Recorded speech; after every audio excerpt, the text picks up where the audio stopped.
Ahm, Desde já, bom dia a todos.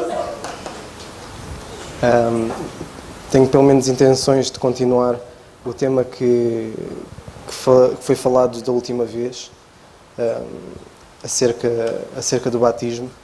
E queria reforçar novamente com um pensamento que eu li acerca do assunto e que citei da outra vez, em que está na segunda carta a Timóteo, no capítulo 13 e no versículo 16, em que Paulo, a escrever a Timóteo, ele diz assim o seguinte: na sua segunda carta a Timóteo, no capítulo 3 e no versículo 16, Paulo diz assim: toda a Escritura, divinamente inspirada, notem, ela é proveitosa para ensinar, para redarguir, para corrigir, para instruir em justiça. E vemos, claro, que Paulo referia-se, ao dizer toda a Escritura, é literalmente toda. As Sagradas Escrituras era de Gênesis a Apocalipse. Naquela altura eles não tinham até Apocalipse, mas toda a Escritura que eles tinham na atualidade. E nós hoje, de Gênesis a Apocalipse, ela é divinamente inspirada, é inspirada por Deus e ela é proveitosa. E muitos, infelizmente, muitos usam esta palavra. E com base nesta passagem, muitas heresias têm-se levantado. E a questão que eu pergunto é: porquê é que essas heresias se têm levantado? Porquê é que falsos ensinamentos surgiram ao longo dos anos? E todos eles são baseados na Bíblia. Porquê é que surgiram isso? E porquê é que tantas milhares de pessoas sinceras são desencaminhadas por esses maus ensinos? A razão é que estes ensinadores e os seus seguidores falharam em dar ouvidos a uma outra passagem, nesta mesma carta de Paulo, a mostrar claramente que, apesar da Escritura ser divinamente inspirada e ser ela proveitosa, no entanto ela não vai ser proveitosa se não aplicarmos o que Paulo diz no capítulo anterior, na mesma carta, no capítulo 2, no versículo 15, em que Paulo diz o seguinte, que é: procura apresentar-te a Deus, aprovado, como obreiro que não tem de que se envergonhar, e notem, que maneja ou divide corretamente a palavra da verdade. E muitas heresias têm-se levantado e muitas seitas se têm levantado porque as pessoas acham que a Bíblia, toda ela é proveitosa e porque ela é proveitosa podemos ensinar qualquer coisa a partir dela. Mas como Paulo está a dizer, ela é proveitosa, mas tens-te apresentar como a Deus aprovado, como obreiro que não tem de se envergonhar e que divide corretamente a palavra da verdade. E a palavra da verdade tem de ser dividida corretamente. E essa divisão, a própria Bíblia vai mostrando essa divisão. E quem se aplica a estudar vai-se aperceber dessas coisas.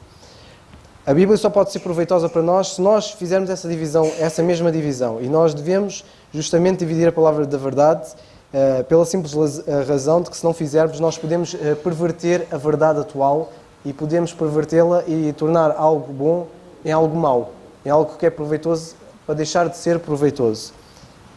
Vemos, por exemplo, no que toca à salvação.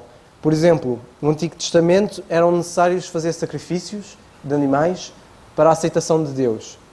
De João Batista até ao Pentecostes, nós já vimos da última vez, eu depois vou fazer um resumo rápido, de que para a salvação e para a aceitação de Deus era requerido o batismo na água. As pessoas tinham de ser batizadas na água para arrependimento e remissão dos pecados. E vemos que depois de João Batista, de Pentecostes para a frente, depois da morte de Cristo e após Paulo ter sido enviado com a pregação da cruz, vemos que é declarado que nós atualmente, hoje, temos redenção pelo sangue de Cristo, o perdão dos pecados segundo as riquezas da sua graça. Está na carta aos Efésios, capítulo 1, versículo 7. E que nós atualmente somos só justificados gratuitamente pela graça de Deus, pela redenção que há em Cristo Jesus. Com isto em mente, vamos fazer um resumo rapidamente da última vez, em que da última vez nós vimos que nos Evangelhos, desde Mateus ao Evangelho de João, vemos que João Batista foi enviado a batizar. Vemos nos Evangelhos qual era o propósito, com que propósito é que ele batizava. E vemos ele próprio, ele a falar, e ele a falar aos israelitas naquela altura, e qual é que era a mensagem dele. Se nós, por exemplo, formos ver em Mateus 3, um desses exemplos, vemos que era dito que João Batista, pregando no deserto da Judeia, dizia, no versículo 2, arrependam-se, pois o reino dos céus está próximo. Este é aquele que foi anunciado pelo profeta Isaías. Vós que clama no deserto, preparem um caminho para o Senhor, façam veredas retas para Ele. E vemos que as pessoas vinham ter a João Batista, eram batizadas, confessando os seus pecados. Vimos também qual era o propósito do batismo, que o batismo era simplesmente para purificação e remissão dos pecados. Vão notando as passagens, depois estou a ser um bocado rápido, mas depois se quiserem as passagens eu dou-vos novamente. E vemos que o propósito do batismo era a purificação e era a remissão dos pecados. Vemos quando no Evangelho de João, no capítulo 13 e no versículo 25, quando houve uma contenda entre os discípulos de João, vimos que a questão era acerca da purificação. Não era outra coisa senão acerca da purificação. E vemos em todas estas passagens, desde Mateus, Marcos, nos Evangelhos, e depois dados para a frente, que é onde nós vamos continuar, que o objetivo do batismo não foi outra coisa senão para a remissão dos pecados. E se nós não fizermos a divisão correta da palavra de Deus, vamos cair em erro. Vimos também que os discípulos também batizaram durante o ministério terreno do Senhor. Que o que o Senhor disse depois em Mateus 28, em Marcos 16 e em Lucas 24, Ele não lhes disse nada de novo. Quando Ele lhes mandou batizar, não lhes mandou fazer algo novo. Era algo que nós vemos em João 4, capítulo 4, versículos 1 e 2, vemos que os discípulos já batizavam naquela altura. E quando o Senhor mandou batizar em Mateus 28, 16, eles simplesmente continuaram a fazer algo que eles já faziam antes. E nós vemos que qual era o propósito de tudo isso. Vamos então continuar, e vamos continuar a partir do livro de Atos, no capítulo 1, e vamos ver, e podemos abrir todos, no livro de Atos.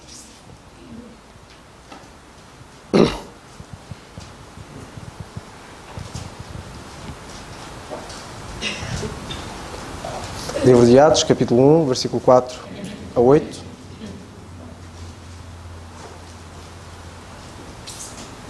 Vemos que os discípulos continuaram a fazer o que o Senhor tinha dito em Lucas 24, em que Ele disse-lhes que está escrito, em Lucas 24, 46, está escrito que o Cristo haveria de sofrer e ressuscitar dos mortos no terceiro dia e que em seu nome seria pregado o arrependimento, notem, para a remissão dos pecados, a todas as nações, começando por Jerusalém. Vocês são testemunhas destas coisas. Eu lhes envio por promessa de meu Pai. Mas fiquem na cidade, diga-se de Jerusalém, até serem revestidos de poder do alto. E em Atos, capítulo 1 e versículo 4, nós vemos que, certa ocasião, enquanto comia com eles, deu-lhes esta ordem: não saiam de Jerusalém, mas esperem pela promessa de meu Pai, da qual lhes falei. Pois João batizou com água, mas dentro de poucos dias vocês serão batizados com o Espírito Santo. Então os que estavam reunidos lhes perguntaram: Senhor, é este o tempo que vais restaurar o reino de Israel? Ele respondeu-lhes: não lhes compete saber os tempos ou as datas que o Pai estabeleceu pela sua própria autoridade, mas receberão poder quando o Espírito Santo descer sobre vocês, e serão minhas testemunhas em Jerusalém, em toda a Judeia e Samaria, até aos confins da terra. Faço aqui uma nota, eu tenho uma outra versão, provavelmente vocês se calhar alguns notam algumas palavras diferentes do que eu estou a ler com a vossa versão. Eu estou a ler uma versão que é a nova versão internacional, porque eu comprei uma Bíblia que é assim, em ordem cronológica, e no que toca neste assunto, este assunto é um assunto que nós vemos cronologicamente as coisas a acontecerem. E vemos cronologicamente o ministério de João Batista, do Senhor, vemos o propósito disso, e eu comprei esta Bíblia, na altura comprei, já com o propósito de ver algumas coisas nesta forma. Por isso, não se espantem muito se notarem uma versão muito diferente. Vamos então em Atos, no capítulo 2 e versículos 1.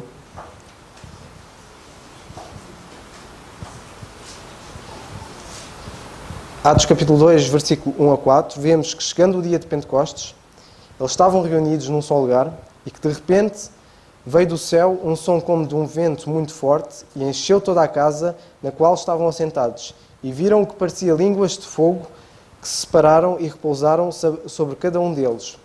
Todos ficaram cheios do Espírito Santo e começaram a falar noutras línguas, conforme o Espírito os capacitava. Notem que aqui começou a acontecer algo que João Batista já tinha dito, que vinha um que era após dele, que ia batizar com o Espírito Santo e com fogo. E nós vemos aqui no capítulo 2 de Atos, e nos versículos 1 a 4, vemos exatamente as coisas a acontecerem. E a acontecerem naturalmente como vemos na Palavra de Deus, nos Evangelhos, a ser citados. Vemos que eles foram capacitados com o Espírito Santo, o Espírito Santo começaram a falar em línguas, conforme o Espírito os capacitava, e vemos que era o Espírito que os capacitava a fazer tudo aquilo.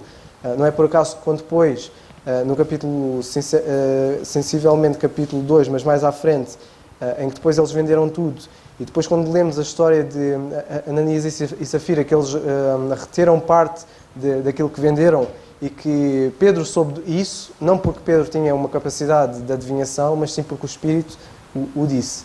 E vemos que eles morreram, não foi pelo que eles retiveram, mas vemos porque eles mentiram ao Espírito Santo. Porque eles mentiram diretamente ao Espírito Santo, eles foram mortos por causa disso. E vemos então no capítulo 2 de Atos, as coisas a começarem a acontecer como devia ser. Mais à frente, no versículo 23, de Atos, no capítulo 2, vemos aqui já, Pedro depois levantou-se, na altura do Pentecostes, e ele começou a falar. Se nós lemos no capítulo 17, vemos que ele começou a citar o profeta Joel, em que no profeta Joel está escrito: nos últimos dias, diz Deus, derramarei o meu Espírito sobre todos os povos, os seus filhos e suas filhas profetizarão, os jovens terão visões, os velhos terão sonhos. Sobre os meus servos e as minhas servas derramarei o meu Espírito. E vemos que aqueles que se convertiam, o Espírito era derramado neles, e eles profetizarão. Mostrarei maravilhas em cima no céu e sinais embaixo na terra, sangue, fogo e nuvens de fumaça. O sol se tornará em trevas e a lua em sangue, antes que venha o grande e glorioso dia do Senhor. E todo aquele que invocar o nome do Senhor será salvo.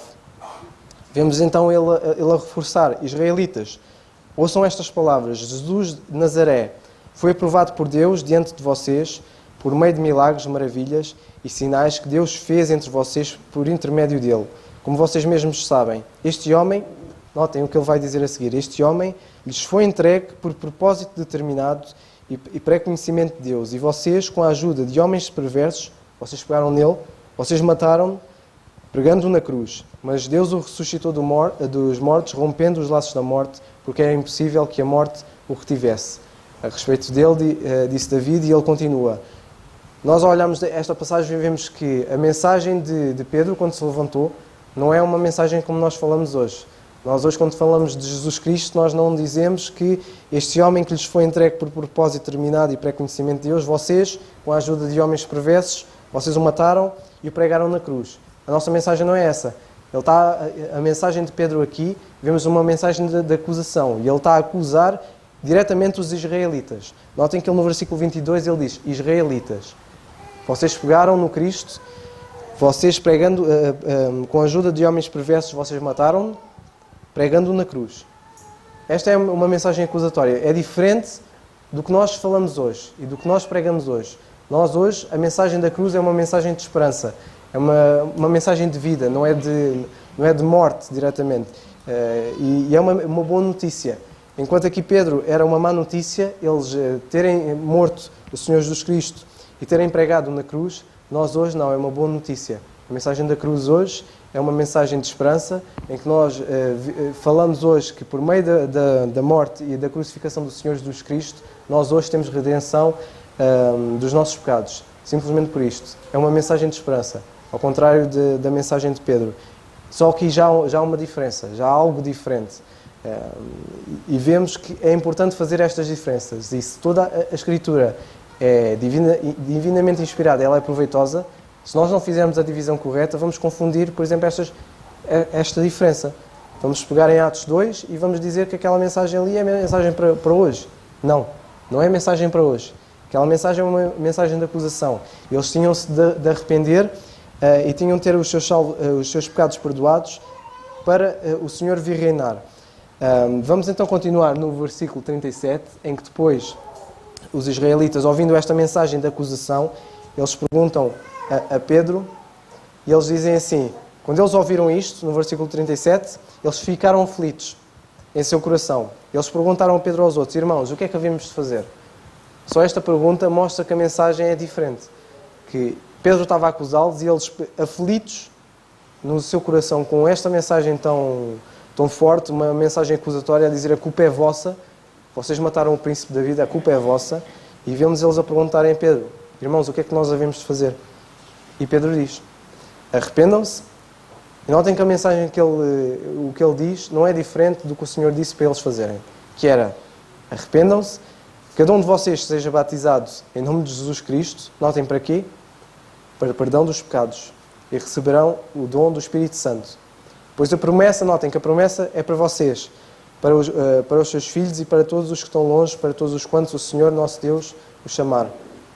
Notem que a salvação, só aqui, é diferente. Ele diz, olha, vocês têm de se arrepender, têm de ser batizados para o perdão dos vossos pecados. A mensagem que nós falamos hoje não é isto. Tu tens de meramente crer no Senhor Jesus Cristo, como teu único e verdadeiro Salvador. E vemos que a salvação não vem de batismo, não vem de batizares. Vemos que então, eles depois disto, que os que aceitaram a mensagem, vemos no versículo 41, vemos que eles foram batizados e que naquele dia houve um acréscimo de cerca de 3.000 pessoas. 3.000 pessoas arrependeram-se, foram batizadas e tiveram os seus pecados perdoados. E vemos que eles, no versículo 42, é dito que eles dedicavam-se ao ensino dos apóstolos e à comunhão, ao partir do pão e às orações. Eu pergunto, qual era o ensino dos apóstolos e que comunhão era esta? Este ensino não será o ensino que o Senhor fala-nos em Mateus 28, 19 e 20, em que o Senhor diz, vocês vão por todas as nações e de fazer discípulos, batizando-os, ensinando-os a guardar tudo o que eu vos mandei. Isto era o ensino dos apóstolos, eles não receberam outro ensino diferente. O ensino deles era meramente este. E vemos que eles, no versículo 42, vemos que eles dedicavam-se ao ensino dos apóstolos. E à comunhão, e o partir do pão, e às orações. Vemos que eles estavam todos cheios de temor, e muitas maravilhas e sinais eram feitos pelos apóstolos. E notem, os que criam, no versículo 44, mantinham-se unidos, e notem, tinham tudo em comum. E qual era este tudo em comum? Este tudo em comum, se vermos no versículo 45, que é o versículo a seguir, vemos que o tudo em comum era, eles vendiam as suas propriedades e bens, distribuíam a cada um conforme a sua necessidade e todos os dias continuavam a reunir-se no pátio do templo. A mensagem aqui, e vemos que o ensino não era um ensino diferente do que foi ensinado em Atos. Nós não vemos aqui uma grande comissão diferente do que o Senhor já lhes tinha, que eles já tinham feito. Se nós formos ler os Evangelhos, nós vemos que eles já tinham vendido tudo, que os discípulos deixavam tudo para o seguir. E vemos, e todos conhecem bem a história do rico, em que o Senhor a dizer-lhe a ele, olha, falta-te só uma coisa para seres perfeito, que é venderes tudo, o que tu tens, vendes tudo e segues-me. E vemos que ele, no coração dele, ele não vendeu tudo. Ele foi-se embora triste, porque tinha de vender tudo. E vemos depois Pedro a virar-se para o Senhor, os discípulos a virarem, Senhor, então e nós?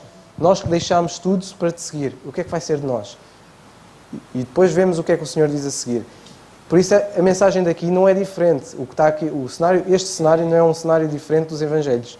A comissão que as pessoas muitos na cristandade falam hoje não é uma comissão diferente do que eles recebiam antes. O propósito era o mesmo, era manifestar Cristo a Israel. E vemos que isto continuava a acontecer. Eles não fizeram nada diferente. A mensagem de Pedro e a mensagem que nós lemos sensivelmente até Atos 5, no capítulo 5, é uma mensagem de acusação. E vamos ver rapidamente. O versículo 23 já vimos. O versículo 23 em que Pedro estava a acusá-los, que eles, pela mão dos injustos, mataram o Senhor Jesus Cristo, pregando numa cruz, com os homens perversos. Se formos no versículo 3, no capítulo 3, peço perdão, no versículo 14 a 15, vamos lá rapidamente. No versículo 12, vendo isso, Pedro lhes disse: Notem o que Pedro diz no versículo 12. Israelitas, porque isto os surpreende, porque vocês estão olhando para nós como se nós tivéssemos feito este homem andar por nosso próprio poder ou piedade. O Deus de Abraão, de Isaque e de Jacó, o Deus dos nossos antepassados, glorificou o seu servo Jesus. Notem o que ele diz agora. A quem vocês entregaram para ser morto e negaram perante Pilatos, embora ele tivesse decidido soltá-lo. Notem, ele novamente a acusá-los, que eles o entregaram para ser morto. A culpa de Jesus Cristo ter morrido é vossa. E vocês o negaram publicamente, o santo e justo, e pediram que lhe fosse libertado um assassino. Notem, vocês mataram o autor da vida, mas Deus o ressuscitou dos mortos. E nós somos testemunha disso. Pela fé no nome de Jesus, o nome que curou este homem que vocês veem e conhecem. A fé que vem por meio dele deu esta saúde perfeita, como todos podem ver. Notem duas coisas. Vemos que a cura deste paralítico não vinha do próprio poder deles. Vemos que a capacidade e o poder vinha sempre de Deus e que Deus estava a usar Pedro para fazer esta obra. E vemos que Pedro está a falar novamente aos israelitas. Ele não está a falar a gentios como nós, ele não está a falar a um português. A mensagem deles também até aqui tem-se limitado a Israel. Eles não foram às nações, como o Senhor disse, se vocês repararem. A mensagem deles até agora tem-se limitado simplesmente a Israel. E vemos novamente Pedro a acusá-los, que eles mataram o autor da vida e que o negaram perante Pilatos, apesar de Pilatos até ter a intenção de soltá-lo. No capítulo 5 e versículo 29, e vamos lá ver.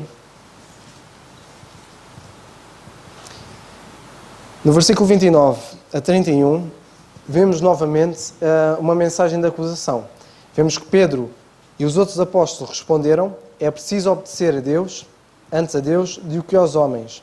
O Deus dos nossos antepassados ressuscitou Jesus, a quem vocês mataram, novamente, vocês o mataram, suspendendo no madeiro. Deus exaltou-o, colocando à sua direita como príncipe e salvador, para dar a Israel arrependimento e remissão dos pecados. Vemos novamente esta mensagem de acusação. E com isto, nós temos cerca já de 3 passagens a mostrar que a mensagem dos 12 apóstolos naquela altura era uma mensagem diferente da mensagem que nós falamos hoje. Era uma mensagem de acusação. E vemos que eles dirigiam sempre aos israelitas. E Pedro começava a falar aos israelitas. A questão que eu pergunto é, aqueles que vêm citar-nos Atos e que vêm falar que nós hoje temos de ser batizados, nós quem? É a pergunta que fica feita. Nós quem? Vamos ainda ver o capítulo 7 e versículo 52. E no capítulo 7, versículo 52...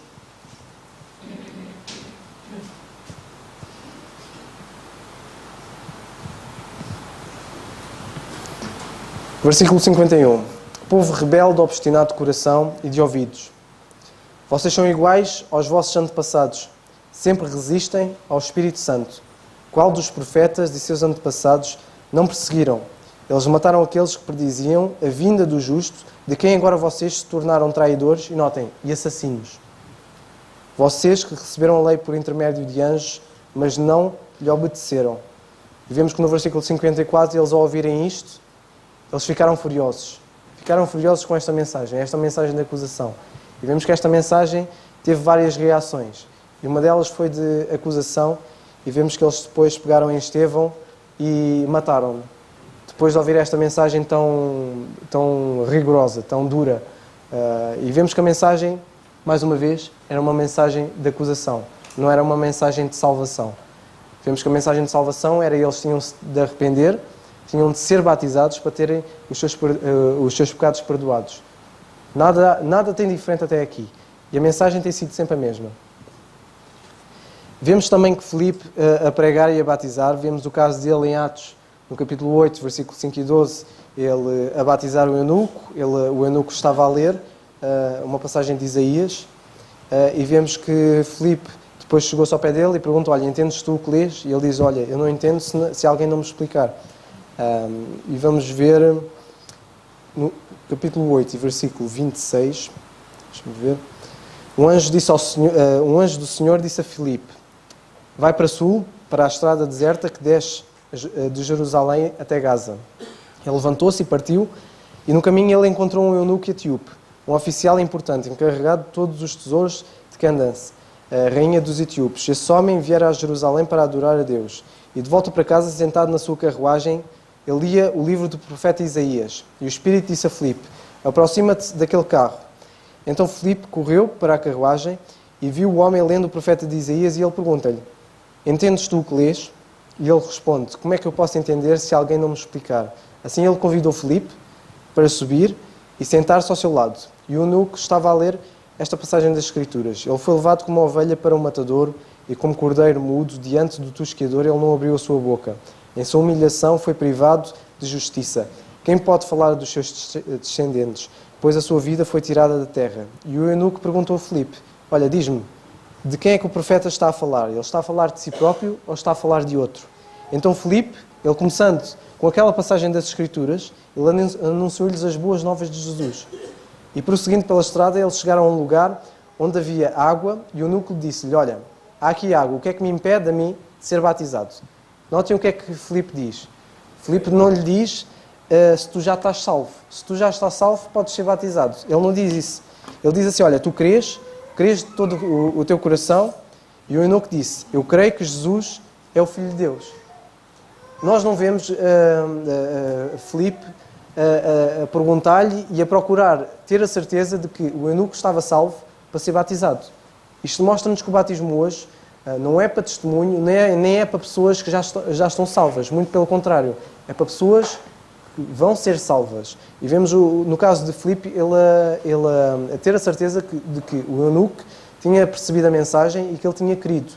E isto completa Marcos 16. No capítulo 16, versículo 15 e 16, em que o Senhor diz: quem crer e for batizado será salvo.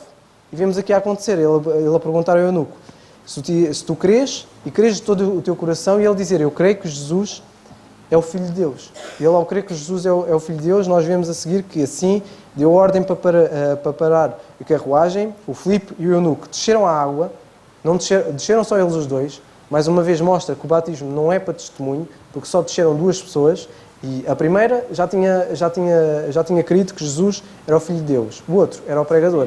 Nós não vemos que os servos do eunuco, ou etc., desceram com ele, para testemunhar o que quer que fosse. Nós vemos que os dois, o Filipe e o eunuco, desceram à água. E Filipe o batizou. E quando saíram da água, vemos que após o batismo, o Espírito Santo arrebatou Filipe repentinamente, e o eunuco nunca mais o viu. Cheio de alegria, seguiu o seu caminho. A mensagem aqui não é diferente. Não há um batismo aqui diferente, senão o mesmo. O crer e ser batizado, logo será salvo. E o mesmo aconteceu aqui com Filipe e o eunuco. E aqueles que dizem o contrário é estar a contradizer literalmente as Escrituras, porque nós não vemos Filipe a procurar salvá-lo primeiro e depois batizá-lo. Não era. Tu tens de crer e tens de ser batizado para ser salvo. E o mesmo aconteceu aqui. Alguns fazem a pergunta que, então, e se o eunuco tivesse morrido, quando ele creu, e se tivesse morrido no caminho até à água, um raio caísse e ele morresse? Isso é uma daquelas questões que é uma não questão. Nós não vemos na palavra hipóteses dessas. No caso, por exemplo, em que falam do ladrão ao lado do Senhor Jesus na cruz, de ele ter sido salvo, perguntam porque é que ele não foi batizado.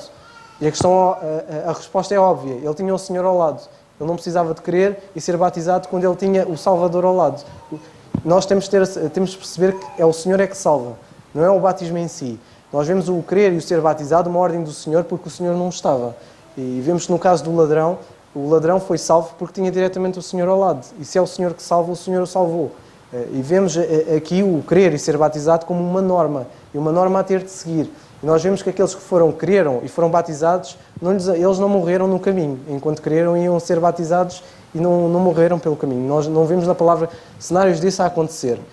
Vemos todos aqueles que creram, que eles foram batizados e foram salvos. O batismo hoje não acontece assim, não é? E vemos que o batismo naquela altura era isto: crer e ser batizado para estar salvo. Pedro e Cornélio. Em Atos, no capítulo 10 de Atos, e podemos ir ver, eu pelo menos noto que esta mudança é uma mudança interessante. Nós vemos, Se vocês analisarem este capítulo como deve ser, e se forem ler o capítulo com bastante atenção, vão perceber algumas coisas. Vão perceber que nos primeiros versículos o Senhor mostrou algo a Pedro. Vemos que Pedro, depois a ir ter com Cornélio, e vemos que a família de Cornélio, ao ser salva e ser batizada, e depois de serem cheios do Espírito Santo, nós vemos algo a mudar em Pedro. E nós vamos perceber o que é que mudou em Pedro ao ler estas passagens.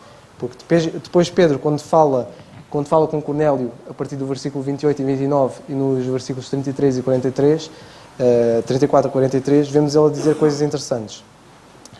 Capítulo 10 e versículo 11 a 17, vemos o seguinte, que no dia seguinte, por volta do meio-dia, enquanto eles viajavam, no versículo 9, se aproximaram da cidade, Pedro subiu ao terraço para orar.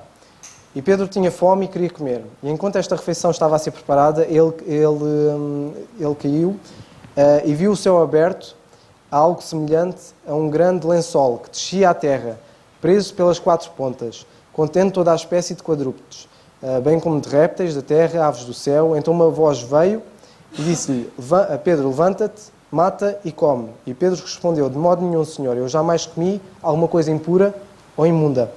E a voz falou-lhe novamente a segunda vez e disse: não chames impuro ao que Deus purificou. Isto acontece 3 vezes e em seguida o lençol foi recolhido ao céu e Pedro ficou a pensar, estava refletindo no significado desta visão. Os homens enviados por Cornélio descobriram onde era a casa de Simão e chamaram à porta.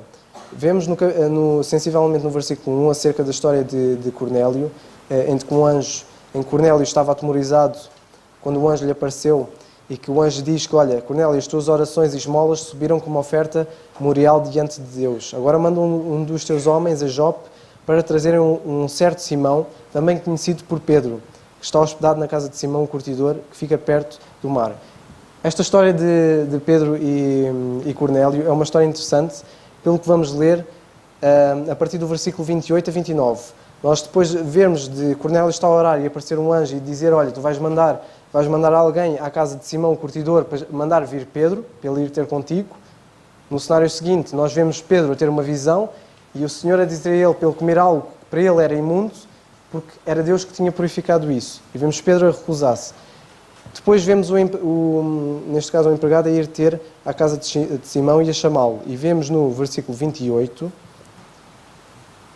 Versículo 28, vemos, vocês sabem muito bem, depois isto já acontece com Pedro, já estando com Cornélio. No versículo 27 vemos que, conversando com ele, Pedro entrou e encontrou ali reunidas muitas pessoas, diga-se na casa de Cornélio.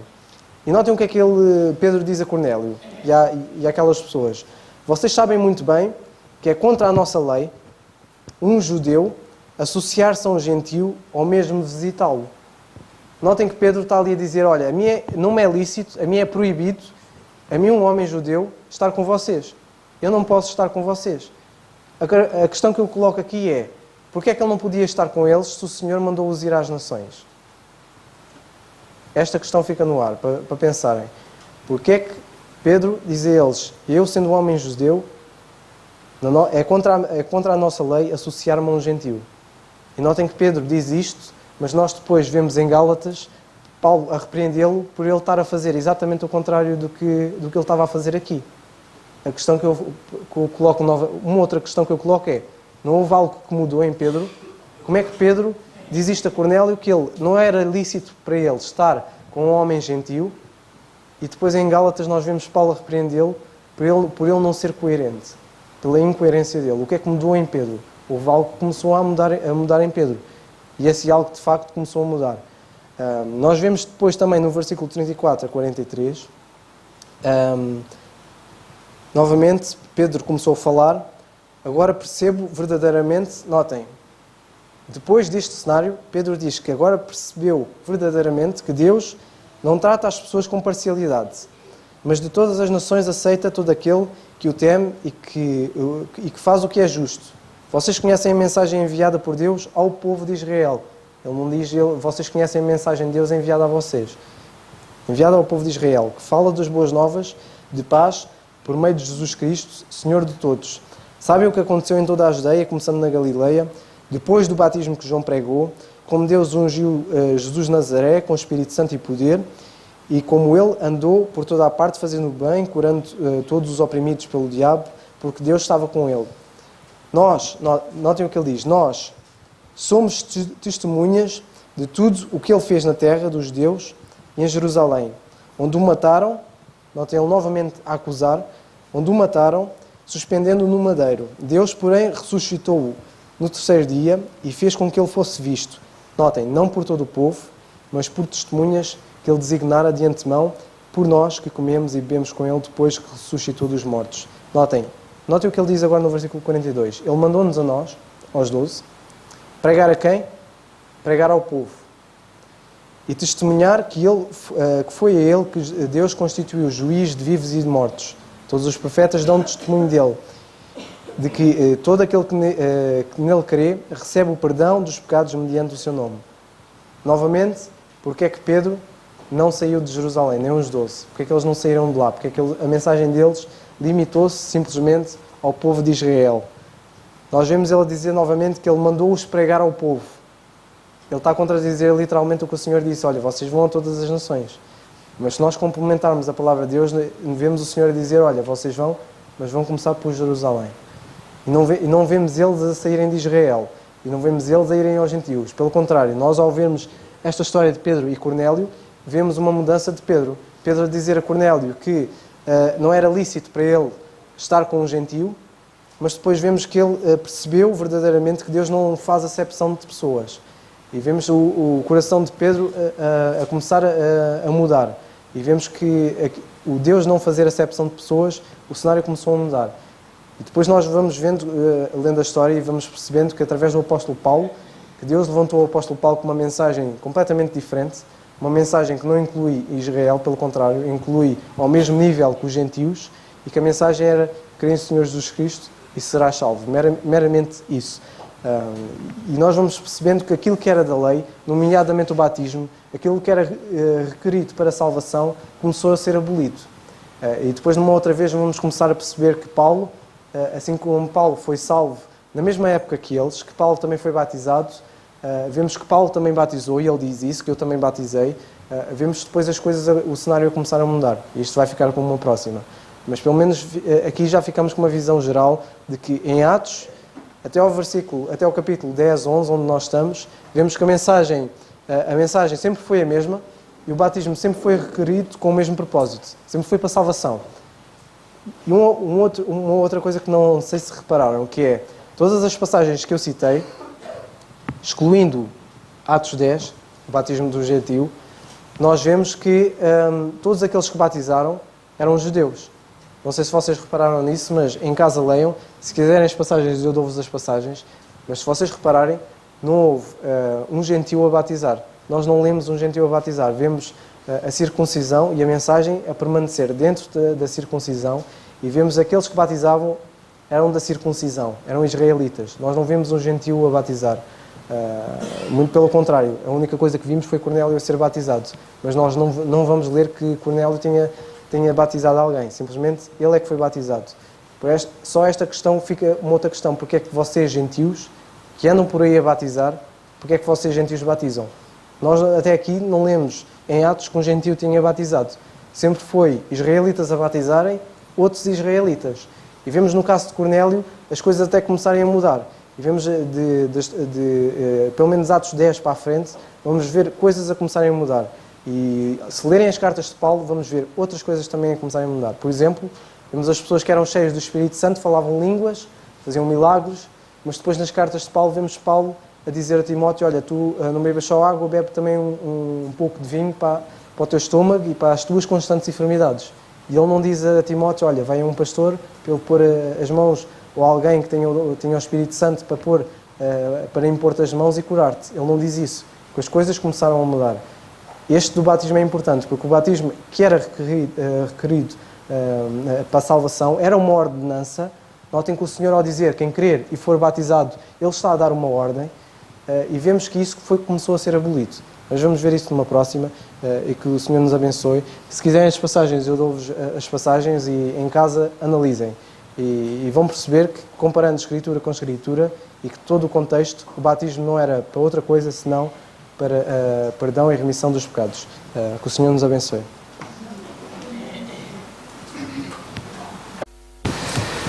Graças a Deus pela sua palavra e pelos ensinamentos tão preciosos. E eu estava ali a ouvir o Dário e estava a lembrar de um versículo.